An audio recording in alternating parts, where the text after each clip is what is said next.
السلام عليكم ورحمة الله وبركاته. اللهم صل وسلم وبارك على سيدنا محمد وعلى آله وصحبه أجمعين. النهاردة هعمل معاكم مهلبية الجزر أو مهلبية كدابة بدل قمر الدين. هي طعمها زي قمر الدين بالظبط. لو انت عملتيها في عزومة ليكي عندك في رمضان وما قلتيش لحد ان هي برتقان بالجزر، بيعتبرها زي مهلبية قمر الدين بالظبط المشمش، لان انا حاطه مقاديرها مظبوطه. ادخلي اتفرجي على الفيديو هيعجبك ان شاء الله. انا عامله بالمقادير الجزر قد ايه بالكوبايه والبرتقال بقد ايه بالكوبايه. بسم الله الرحمن الرحيم. النهارده هعمل معاكم مهلبيه البرتقال. ده برتقال 5 كيلو ونص، ودول 3 كيلو جزر. بعد ما قشرتهم 2 كيلو ونص، انا قشرتهم بالقشاره، وبعد كده قطعتهم زي الشيبسي كده بقطعة الشيبسي عشان تبقى رقيقه معايا وتستوي بسرعه ما تاخدش وقت في السويه. وهنا دول 2 كوبايتين سكر بالكوبايه المعياريه او مج الشاي ده. وهنا ده النشا، وده طبق فاضي هعمل فيه النشا. وهنا ده زبيب، جوز الهند، جوز الهند ناعمه وجوز الهند مبشوره. وهنا ده 3 معالق كريم شانتيه. وهنا ديت فانيليا دريم بريحه البرتقال، دي بتبقى حلوه جدا. لو ما لقيتهاش هاتي فانيليا عاديه برضه بتاعه دريم. وهنا ديت الاسانس بتاع البرتقال بيبقى من عند العطار، هنحط منه غطا واحد زي ده. غطا من اسانس البرتقال ده على لتر برتقال كوبايه جزر. هنا جبت حله واحط الجزر عليها اهوت.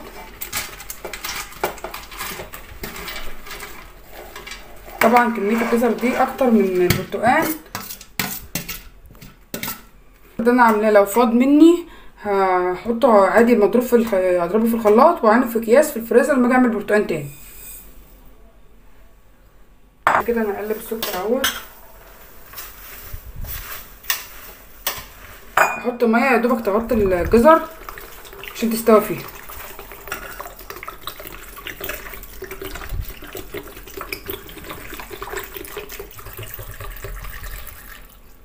هنا كده انا غطيت الجزر اهو بالميه. احطه على النار بقى يستوي على ما انا اعصر البرتقال. بعد ما يستوي الجزر انا بسيبه يبرد وبعد كده بضربه في الخلاط.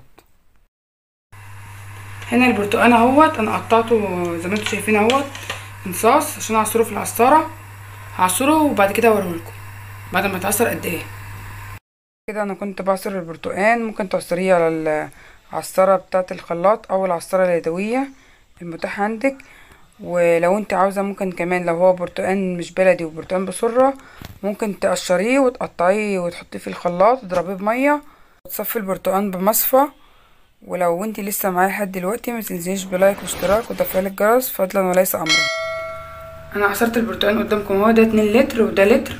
علبه التوريد دي بتاخد 2 لتر. اللتر بيبقى 4 كوبايات من ديت، من كوبايه الشاي مج الشاي او الكوبايه المعياريه ديت بيبقى 4 كوبايات. هنا الجزر طبعا هناخد منه 3 كوبايات بس، وعين الباقي في الفريزر لما اجي اعمل مهلبية جزر او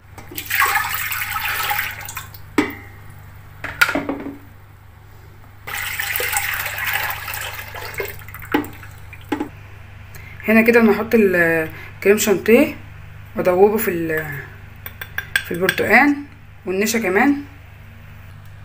دولت 3 معالق كريم شانتيه. وهنا هنا كده حطيت 3 معالق كريم شانتيه زي ما انا قلت لكم. وهنا هحط 12 معلقه نشا عشان يبقى كده 15 معلقه يعتبر نشا على كريم شانتيه.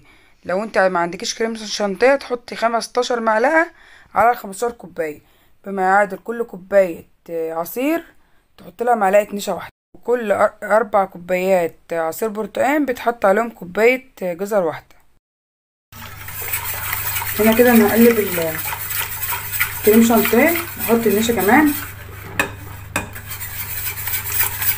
بدل ما ازود البرتقال ميه يبقى انا هقلب البرتقال كده احسن، وكده يبقى القيمه الغذائيه اكتر.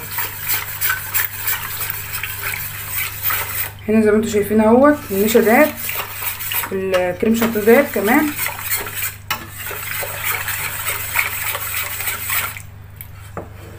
هنا كده هضيف الجزر 3 كوبايات جزر.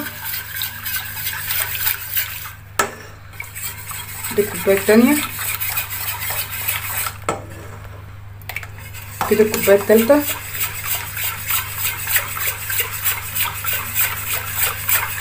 هنا كده انا هضيف سكر لان الجزر طبعا انا مش مستعمله كله، فالسكر كله ما اتحطش، فكده ناقص السكر، فحطيت هنا حطيت كوبايتين ونص سكر على ال3 لتر، وده حسب وانا بسوي المهلبيه على النار. لو لقيتها محتاجه سكر هحط لها سكر كمان، والسكر ده حسب الرغبه. يعني قبل ما تحطها على النار ممكن تحطي تزوديها لبن كمان لو انت حابه، بس هتزودي جزر كمان، وممكن تحطي لها جوز الهند، بس طبعا لو حطيت لها جوز الهند هتحتاج سكر اكتر، لان جوز الهند بتنقص السكر في المهلبيه. قعدت اقلب فيها على النار، طبعا ما صورتهالكوش عشان بس ما اطولش عليكم الفيديو. ايدي لازم تبقى فيها لان انا حاطه نشا من الاول. لو انت لسه بتعمليها لاول مره ممكن تبقي تحطي النشا تدريجي مع المهلبيه. هنا كده انا هحط الفانيليا اللي انا قلت لكم عليها اللي هي بالبرتقال. لو ما لقيتيش الفانيليا ديت ممكن تحطي كيس تانك او كيس فروتي بالبرتقال. هنا كده انا هحط ريحه البرتقال كمان منها زي ما انا قلت لكم غطيين، عشان دولت 3 لتر. ادي اول غطا،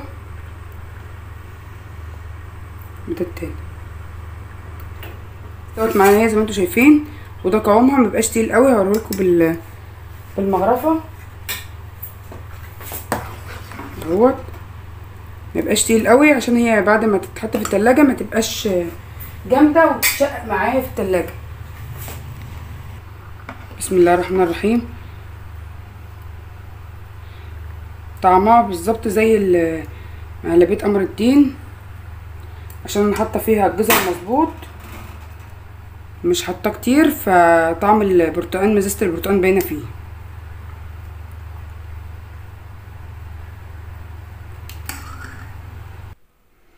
لو لسه معايا لحد دلوقتي ما تنسيش بلايك واشتراك وتفعيل الجرس فضلا وليس امرا.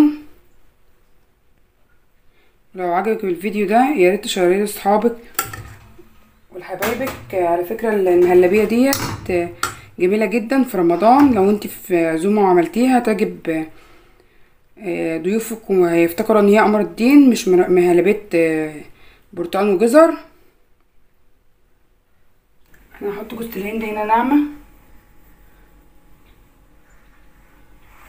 على الاطباق ديت.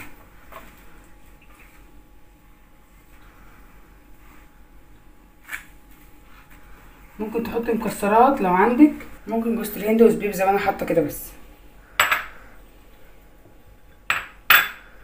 لو عجبك الفيديو ما تنسيش بلايك واشتراك وتفعيل الجرس، وتدخلي تتفرجي كده على قناتي هتعجبك ان شاء الله الفيديوهات بتاعتي. لو عجبتك قوليلي، لو جربت طريقه من اللي انا عملتها اكتبولي في الكومنتات ان انا جربت حاجه عجبتك، او حتى لو ما عجبتكيش.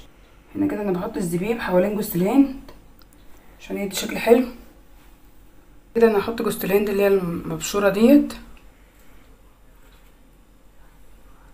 شكل تاني، عشان بنتي ما بتحبش مثلا الزبيب فيبقى تاكل من اللي فيها جوز الهند دي، بس اغير الشكل.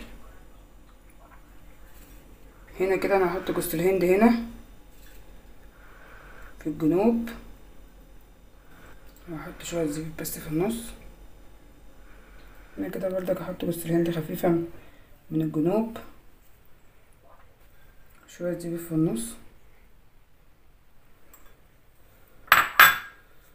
كده هحط شويه جوز الهند. التذوق ده حسب الرغبه وحسب ذوق كل واحد. ممكن حد يحط جوز الهند بس، ممكن تحطي زبيب بس، ممكن تحطي مكسرات، ممكن تزوقيها بكريم شانتيه، وممكن تسيبيها ساده خالص. والف شكر للي حضروا معايا العرض، لاصحابي ولاصدقائي. السلام عليكم ورحمه الله وبركاته.